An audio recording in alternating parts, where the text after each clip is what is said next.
guys, and welcome to Math Channel. Today I want to find the value of this expression. Maybe you solve this math expression like this first. 5 minus 5 is equals to 0, and 5 minus 5 is equals to 0. Now 0 times 0 is equals to 0.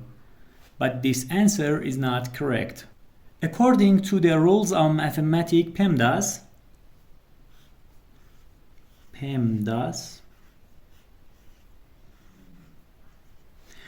we have to solve this expression like this first. First parentheses, then exponent, then multiplication and division, and then addition and subtraction.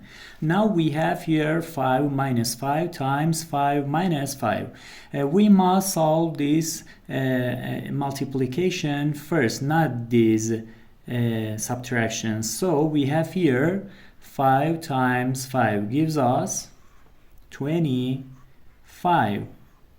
Now we have 5 minus 20. 5 minus 5. Now we have two subtractions that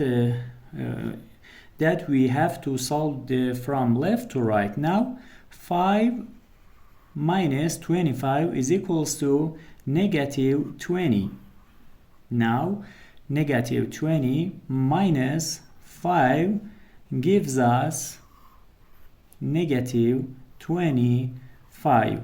The final answer is negative 25. Thank you for watching.